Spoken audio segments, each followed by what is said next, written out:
The Great Hall of the Galactic Council stretched for nearly a kilometer beneath the twin suns of Zentara Prime. 12 massive thrones, each carved from the home stone of the galaxy's ruling species, formed a perfect circle around a holographic display that showed the current state of known space.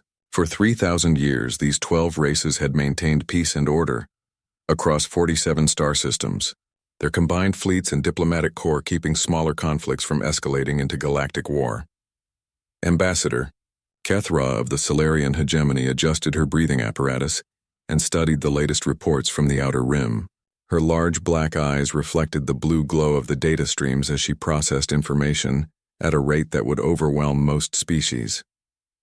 The Solarians had always served as the Council's record keepers and historians, their perfect memory and analytical minds making them ideal for the task. "The 4th scout ship has failed to report in," she announced to the assembled council members. Her voice carried the musical quality typical of her species, each word precisely enunciated through her vocal slits. "That makes 7 ships lost in the Kepler sector over the past 2 cycles. High Marshal Thorgan of the Vrex Empire leaned forward in his throne, his massive frame causing the ancient stone to creak.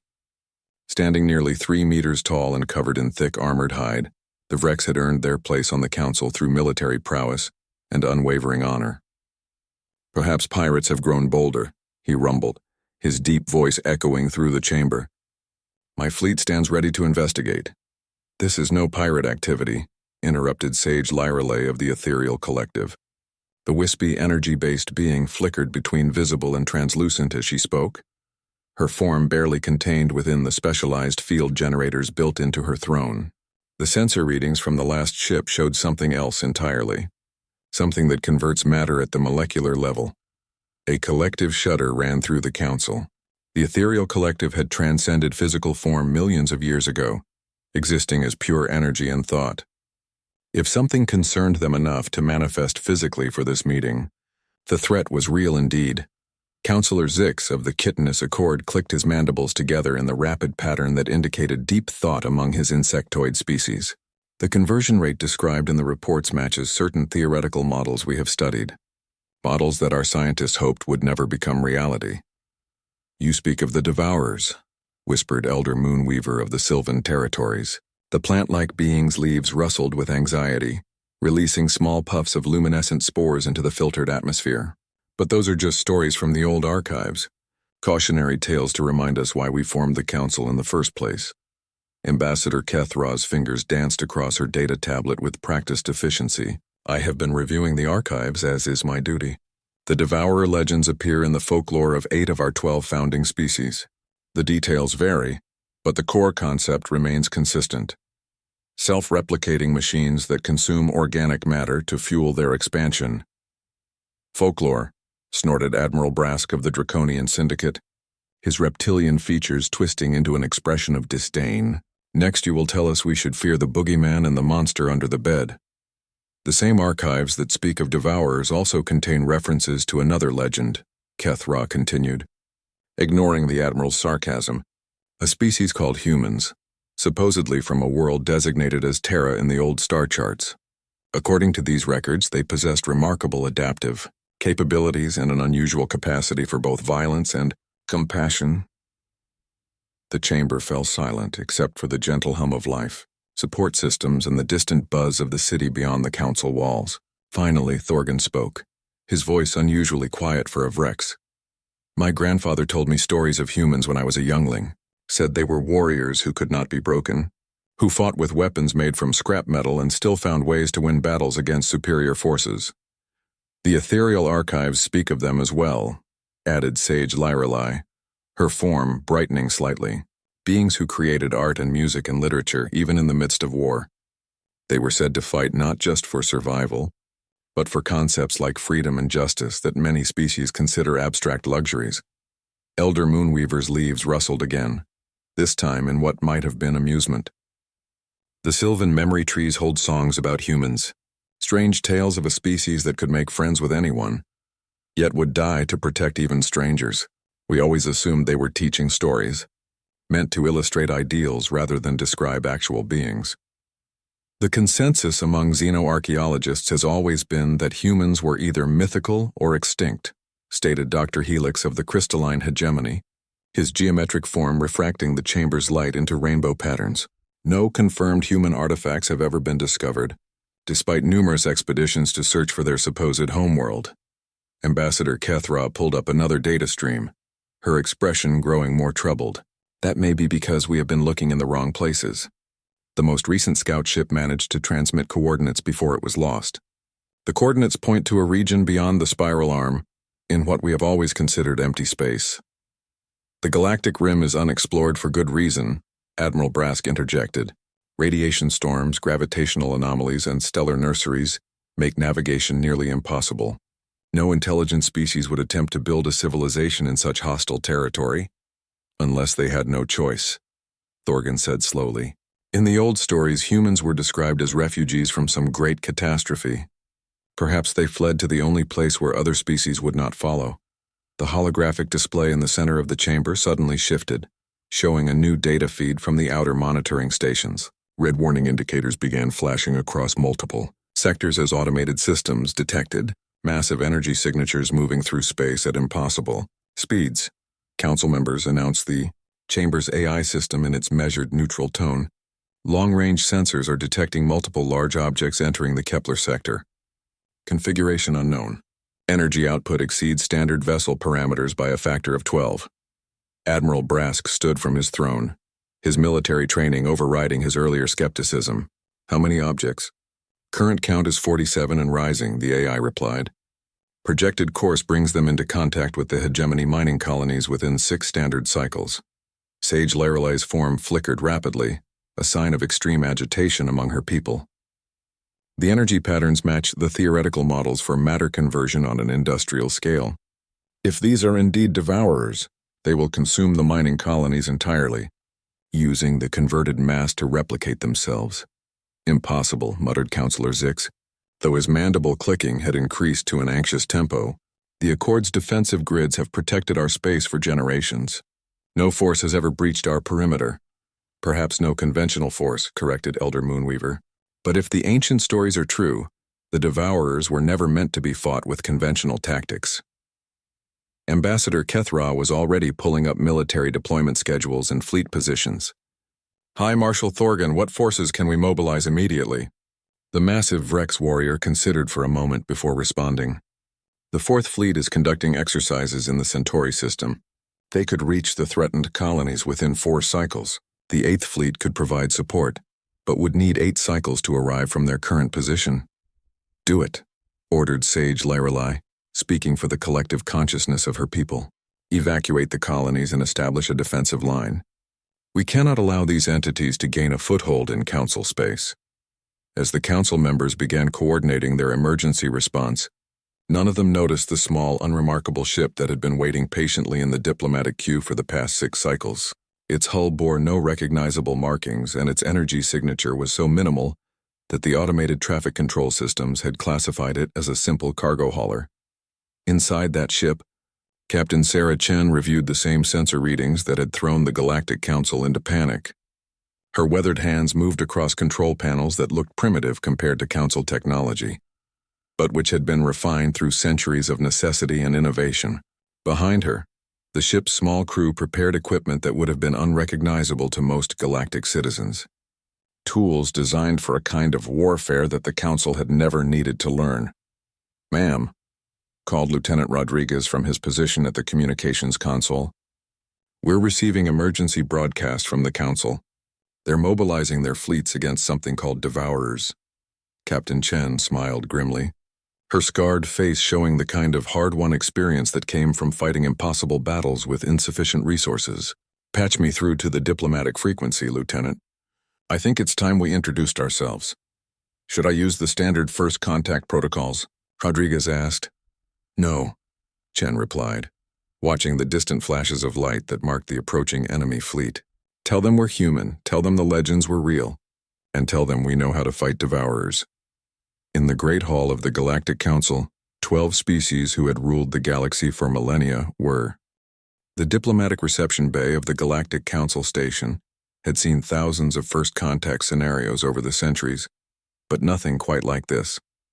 Ambassador Kethra stood behind the reinforced observation window, watching as the strange ship settled onto the docking platform with movements that seemed almost cautious, as if its pilot was evaluating potential threats even while following standard approach protocols. The vessel appears to be constructed from multiple types of metal, reported Chief Engineer Voltrix of the Crystalline Hegemony, his faceted form rotating to get a better view through the transparent aluminum barrier.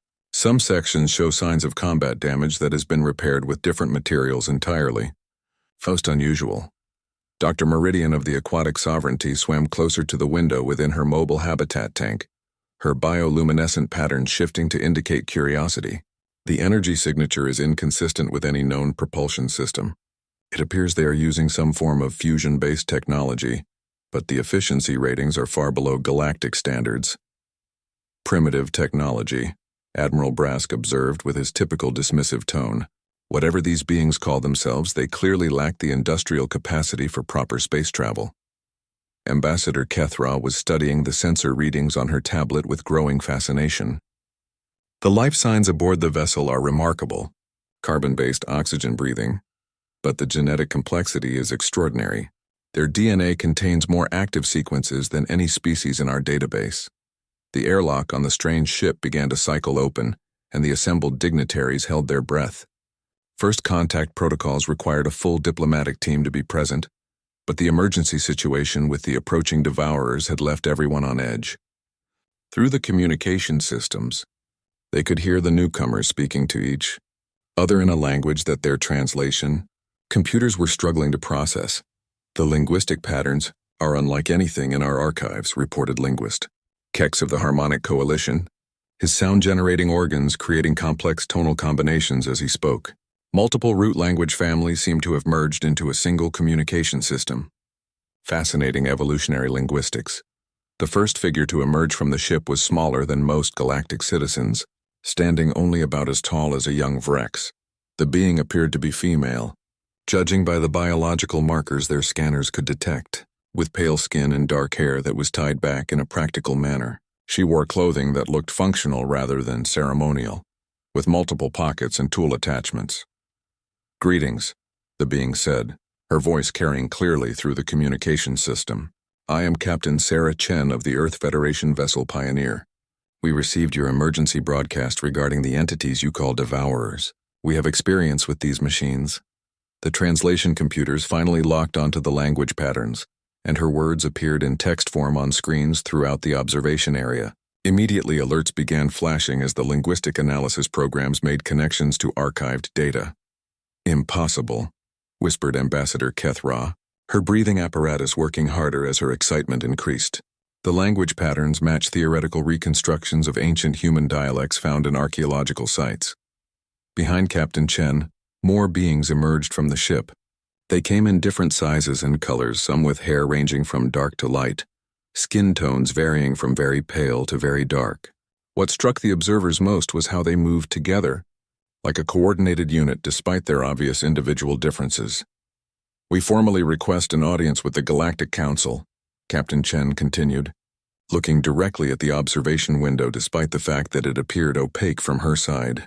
"Time is running short, and every moment we delay discussing strategy gives the Devourers more opportunity to establish their replication facilities." High Marshal Thorgan had arrived just in time to hear this statement.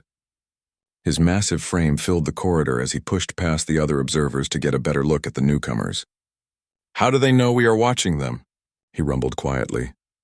"More importantly," added Sage Lyralee, her energy form flickering with intensity, "how do they know about Devourer replication facilities? Our own scientists are still debating whether such things exist." Ambassador Kethra activated the external communication system. "We welcome you to Council Space. I am Ambassador Kethra of the Solarian Hegemony, speaking for the Galactic Council. Your claim to be human is unprecedented. We believed your species to be mythical."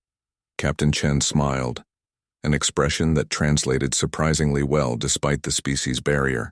"We get that a lot. The galaxy is a big place, and we have been keeping to ourselves for quite some time. Unfortunately, the Devourers have a way of forcing everyone out of hiding." "You claim to have experience with these entities," Admiral Brask interjected, his skepticism clear even through the translation systems. "What proof can you offer of this experience?" Instead of answering immediately, Captain Chen turned to one of her crew members, a tall being with dark skin and intricate markings that appeared to be either tattoos or scarification. "Lieutenant Singh, show them the Madrid data."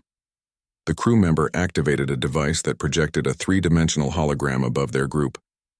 The image showed a massive space battle, with ships that looked similar to the one they had arrived in facing off against geometric constructs that seemed to shift and change even as they fought. This was the defense of the Madrid system. 18 months ago, Captain Chen explained. The Devourers had established a foothold on the outer planets and were beginning their exponential expansion phase. We managed to contain them, but only after losing 12 ships and nearly 4,000 personnel.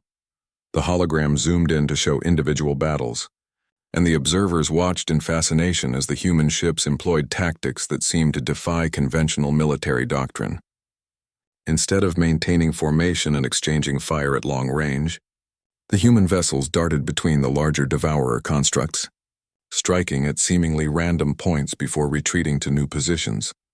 "Your tactical approach appears chaotic," observed Admiral Brask, though his tone had shifted from dismissive to merely skeptical. "How do you coordinate such apparently random maneuvers?"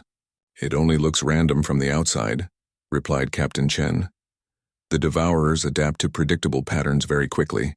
Their machine intelligence can calculate optimal responses to conventional military tactics within minutes, but they have trouble with strategies that incorporate elements of controlled chaos, emotional decision-making, and what we call creative desperation." Dr. Helix of the crystalline hegemony rotated his geometric form to focus on the holographic display. "The efficiency of your attack seems impossibly low. You are expending far more energy per target destroyed than mathematical models would suggest as optimal." "That is because you are measuring the wrong variables," Captain Chen said, her crew members nodding in agreement. "We are not just trying to destroy individual Devourer units. We are trying to create enough uncertainty in their collective consciousness to slow down their adaptation algorithms. Every seemingly wasteful attack is actually feeding their decision-making systems with data that contradicts their operational parameters." Lieutenant Singh highlighted a section of the battle recording where human ships appeared to deliberately expose themselves to enemy fire, only to reveal that they were coordinating a complex multi-vector assault on a key Devourer processing facility. "Fascinating," murmured Elder Moonweaver, her leaves rustling with interest. "You use sacrifice as a tactical advantage. Your people willingly accept higher casualties to achieve strategic objectives that may not be immediately apparent." "We prefer to think of it as investing in the future," Captain Chen replied. "Sometimes the only way to protect everyone is to accept that not everyone will survive the protection. It is a hard lesson that we learned long before we ever encountered the Devourers." Ambassador Kethra was rapidly taking notes on her tablet, trying to process the implications of what they were witnessing. "Captain Chen, your people appear to possess capabilities that our military strategists consider impossible. Why have you chosen to remain hidden from galactic civilization until now?" The human captain's expression grew more serious. "Because we have seen what happens when peaceful civilizations encounter existential threats without proper preparation. We have been monitoring Council space for decades, hoping that the Devourers would never find their way into this region of the galaxy. Unfortunately, hope is not a reliable defense strategy. You have been watching us?" Admiral Brask's tone had become dangerous, his reptilian features showing signs of anger. "Not spying," Captain Chen clarified quickly. "Observing, learning, trying to understand what kind of people you are, whether you would be allies or enemies if we ever needed to make contact. The answer, we decided, is that you are people worth protecting." Through the communication system, urgent alerts began sounding throughout the station. The voice of the Central Command AI filled the corridors. "Attention all Council members. The approaching entities have accelerated their advance. Estimated time to contact with hegemony colonies has decreased to 4 cycles. Fourth Fleet reports unable to reach intercept position in time." Captain Chen looked up at the observation window with an expression that somehow, the emergency session of the Galactic Council had been in progress for 6 hours, and tempers were beginning to fray. Captain Chen stood at the center of the circular chamber, her small human frame dwarfed by the massive thrones that surrounded her. yet somehow commanding the attention of every being present through sheer force of will and desperation. "The Fourth Fleet has engaged the Devourer Vanguard," announced Admiral Brask, reading from the tactical displays that updated in real time. "Initial reports indicate minimal damage to enemy forces despite concentrated firepower from 3 Dreadnought-class vessels." High Marshal Thorgan's armored fist crashed against his throne's armrest, with enough force to crack the ancient stone. "Impossible! The Fourth Fleet carries enough firepower to level a continent. How can these machines simply absorb that kind of punishment?" Captain Chen activated her portable holographic projector again, displaying a technical schematic that rotated slowly above the council floor. "Because they are not just machines, Marshal. Each Devourer unit is connected to a collective consciousness that shares tactical data instantaneously across the entire fleet. Every attack you make teaches them how to defend against similar attacks in the future." The hologram shifted to show energy patterns flowing between individual Devourer constructs. "They adapt in real time. Your first salvo might damage their hulls. Your second salvo hits improved armor. By your third salvo, they have developed countermeasures specifically designed to neutralize your weapons completely." "Then how do we fight them?" demanded Counselor Zix, his mandible clicking rapidly with anxiety. "If they can adapt to any weapon, any tactic, any strategy, then warfare itself becomes pointless."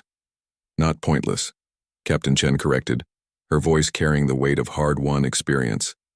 "Warfare becomes art instead of science.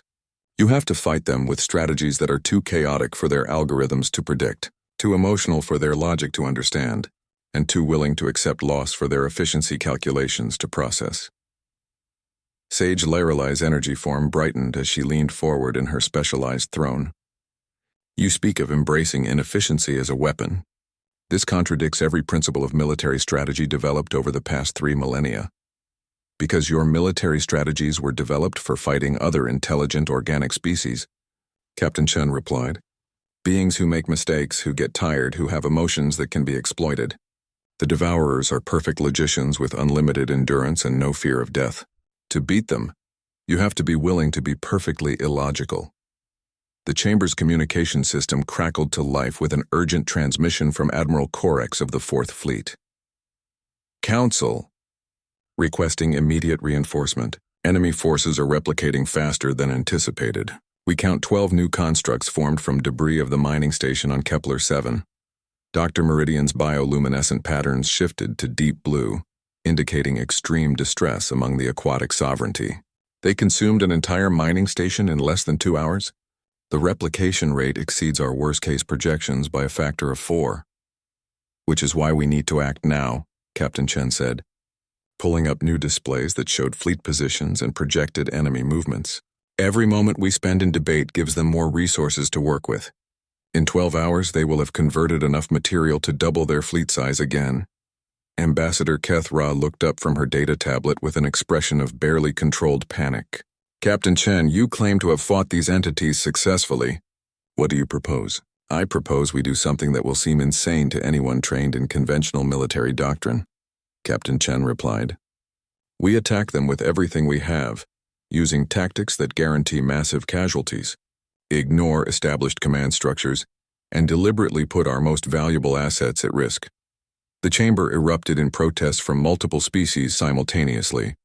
Admiral Brask's roar competed with Counselor Zix's angry chittering and the harmonic discord from the representatives of the crystalline hegemony. Through it all, High Marshal Thorgan remained silent, his massive form leaning forward as he studied the human captain with growing interest. "Elaborate," Thorgan said quietly, his deep voice cutting through the other noise and immediately silencing the chamber. Captain Chen smiled grimly and activated a new holographic display showing the current tactical situation. "The Devourers expect us to protect our capital ships, maintain defensive formations, and prioritize unit preservation over mission objectives. Therefore, we do the exact opposite. We use our largest ships as bait, abandon formation discipline entirely, and pursue mission objectives even when it means certain destruction for the units involved." "That is not strategy," protested Admiral Brask. "That is suicide." "No," Captain Chen corrected. "Suicide is when you die for nothing. This is sacrifice in service of a greater goal. And more importantly, It is sacrifice that the Devourers cannot understand or predict. Lieutenant Singh stepped forward from his position near the chamber entrance, carrying a datapad that he handed to his captain. "Ma'am, we just received confirmation that the Devourer Collective has begun standard expansion protocols. They are establishing processing facilities on the captured worlds." Captain Chen nodded and updated her holographic display to show the enemy's likely next moves. "Here is what the Devourers expect to happen. Your fleet will establish a defensive perimeter around your most valuable systems, consolidate your forces for maximum defensive efficiency, and attempt to wear them down through attrition warfare. They have counters prepared for all of these responses."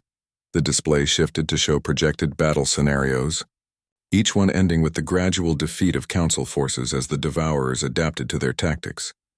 Instead, we split the combined fleet into dozens of small attack groups, each operating independently with no coordination beyond a shared objective. We send them against targets that appear to have no strategic value. We sacrifice expensive ships to destroy cheap constructs.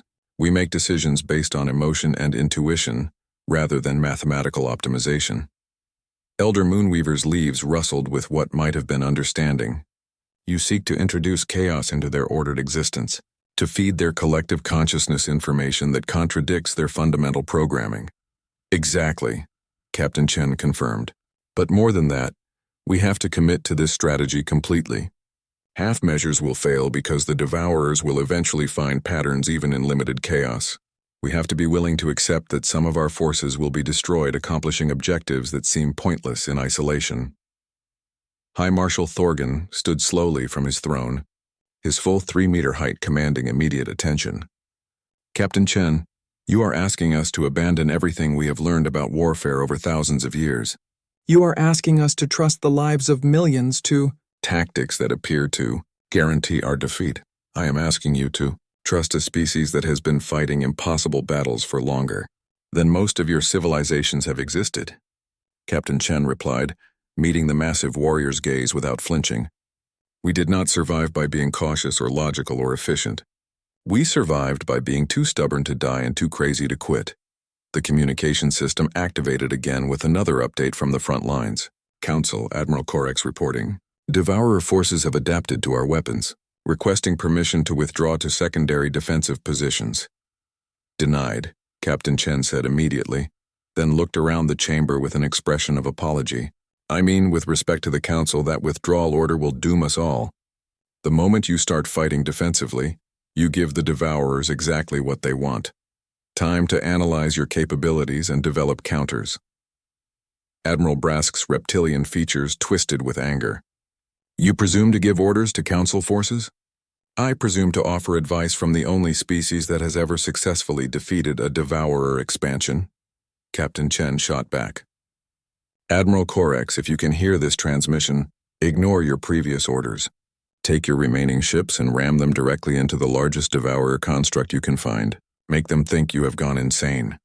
Through the communication system, they could hear confused voices as the fleet officers tried to process this unprecedented command. Finally, Admiral Korex's voice came through clearly. "Repeat last instruction."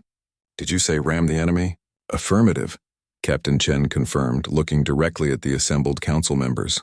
"Ram them, board them if possible, and make them wonder why any rational species would waste valuable ships in such an apparently pointless manner. Give their collective consciousness something it has never encountered before, an enemy that does not seem to care about its own survival." Sage Lyrelai's form flickered rapidly as she processed the implications. The Devourer's primary advantage is their ability to predict optimal responses to any given tactical situation. If we begin making decisions that appear optimal to no rational observer, then their prediction algorithms will begin producing errors, Captain Chen finished. And once they start making errors, they become vulnerable to more conventional attacks. The tactical displays suddenly changed as distant explosions lit up the sensor readings. "Admiral Korex." The war room aboard the Council flagship Eternal Harmony had been transformed into something that would have been unrecognizable to its original designers. Traditional command hierarchies had been abandoned in favor of mixed-species tactical groups that operated more like jazz ensembles than military units. Captain Chen moved between different stations, offering advice that ranged from profound, tactical insights to seemingly random suggestions, about everything from weapon targeting to crew meal schedules.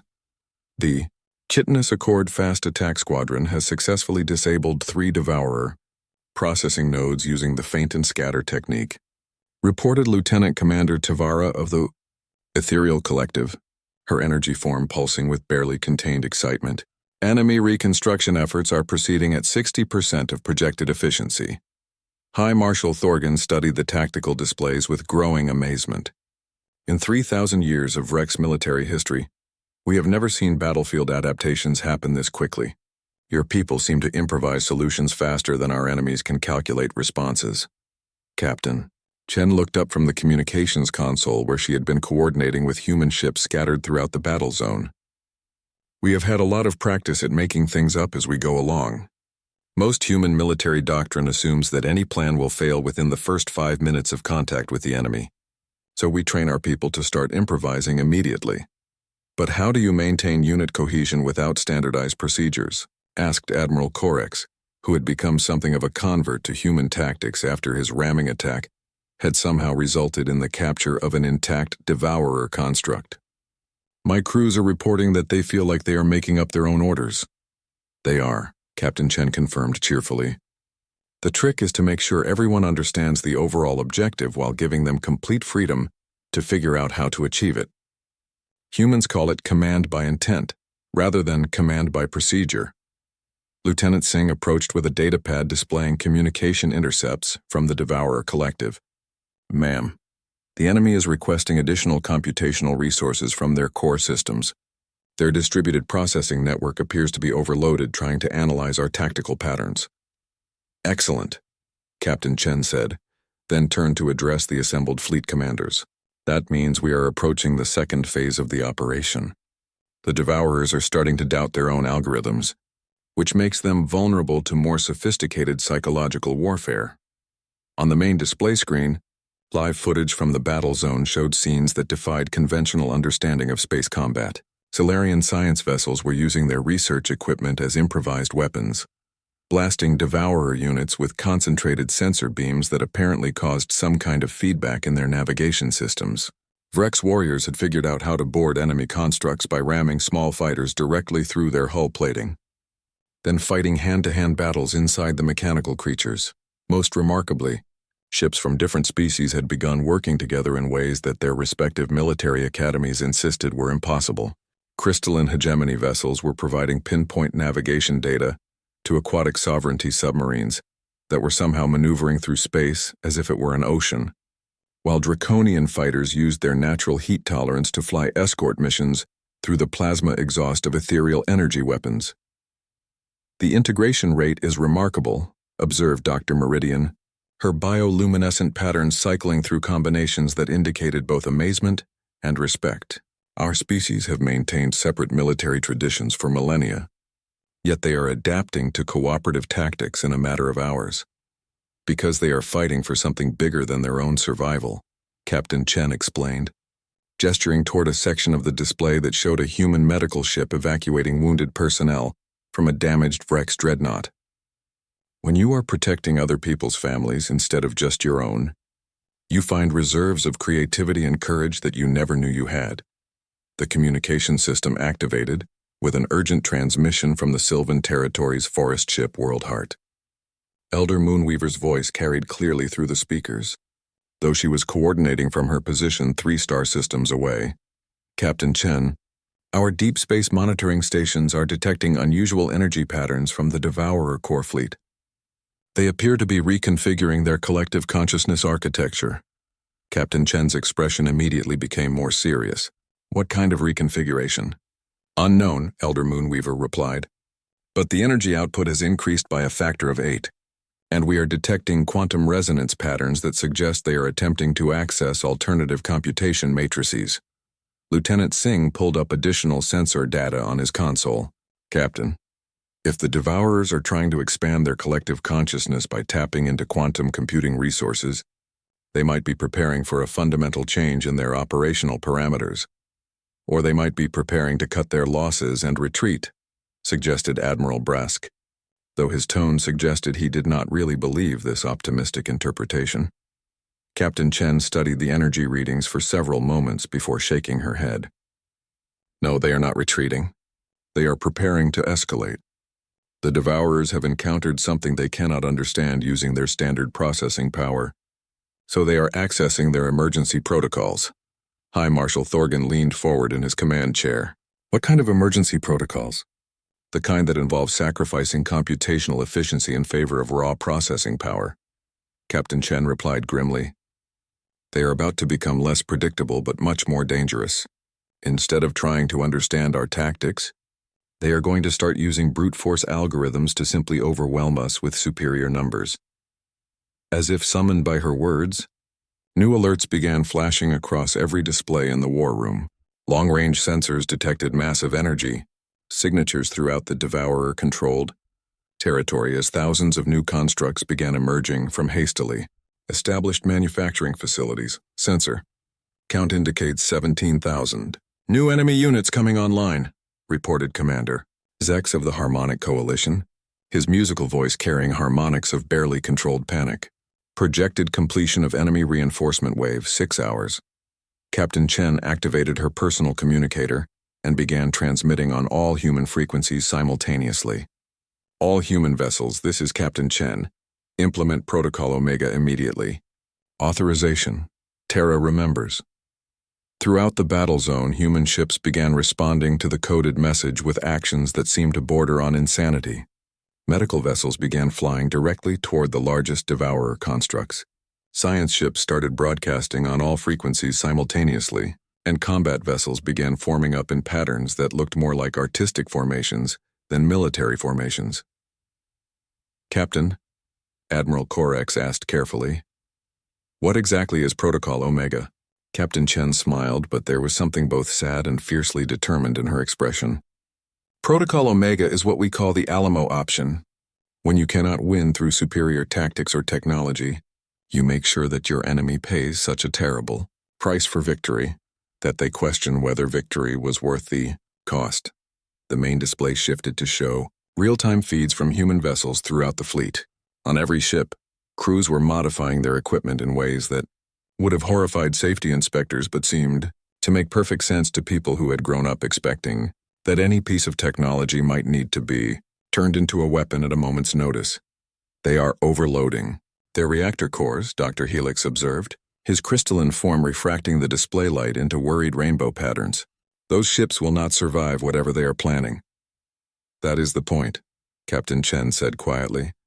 When the Devourers analyze the cost-benefit ratio of this engagement, they need to conclude that fighting humans requires them to expend more resources than they can gain from victory.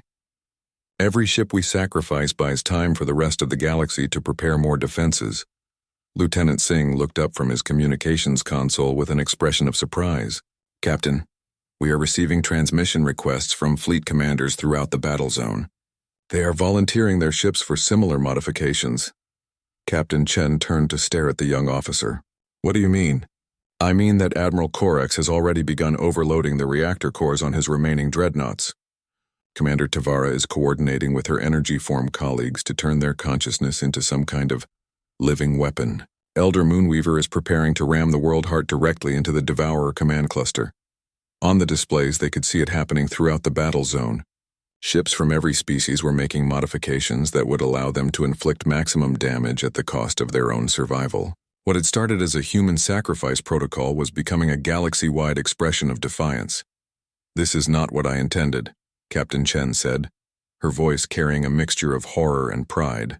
I never wanted other species to adopt our willingness to die for the cause. High Marshal Thorgan stood from his command chair and placed one massive armored hand on the human captain's shoulder. Perhaps it is not your willingness to die that we are adopting, Captain. Perhaps it is you. The final battle for the galaxy took place not in space, but in the quantum processing substrates of the Devourer collective consciousness itself. Captain Chen stood on the bridge of the Council flagship, surrounded by the largest gathering of species representatives in galactic history, watching as her most audacious plan unfolded across multiple dimensions of reality. Transmission holding steady on all frequencies, reported Lieutenant Singh, his voice tight with concentration as he monitored communication channels that carried more than just words. The poetry files are integrating successfully with their data analysis protocols.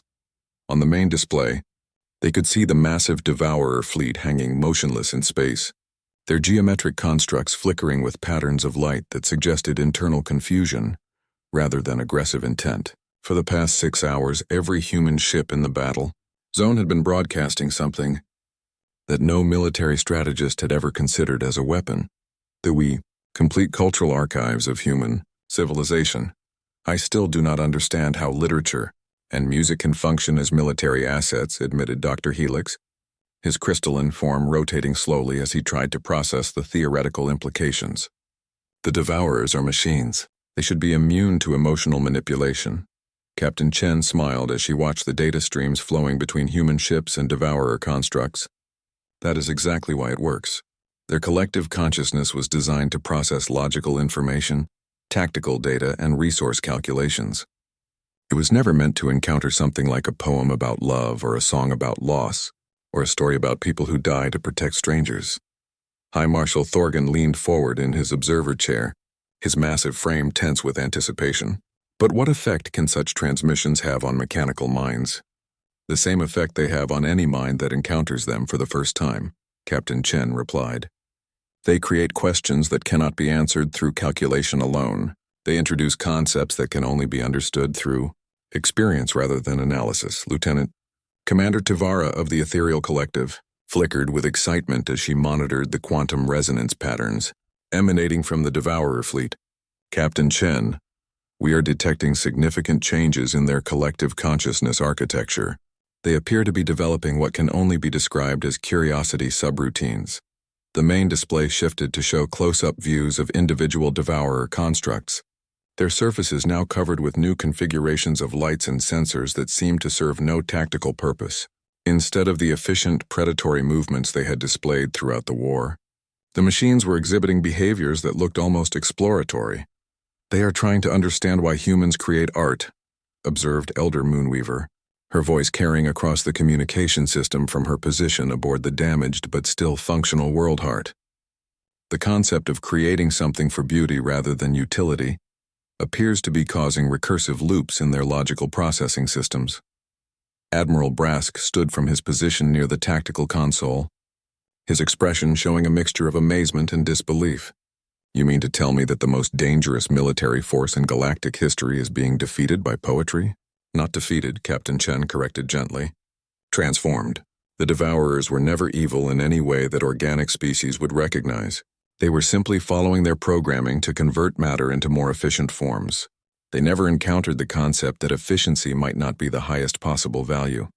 Ambassador Keth Ra looked up from her data tablet, her breathing apparatus working faster as excitement increased her metabolic rate. Captain, we are receiving direct communication requests from individual Devourer units. They appear to be asking questions about specific pieces of human literature. Captain Chen activated her personal communicator and spoke in a voice that carried throughout the fleet. All human vessels prepare to implement Phase 2 of the Cultural Exchange Protocol. Begin transmitting historical records, scientific discoveries, and philosophical writings. Let them see the entire scope of what a curious species can accomplish. Throughout the battle zone, human ships began broadcasting thousands of years of accumulated knowledge and wisdom.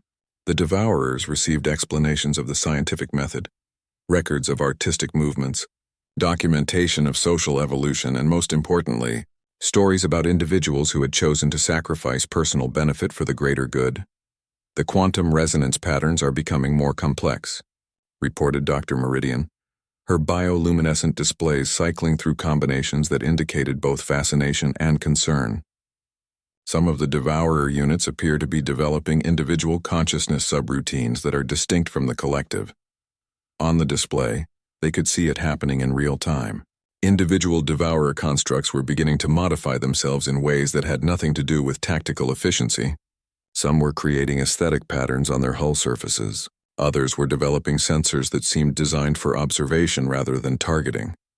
A few had begun moving in formations that looked more like dances than military maneuvers.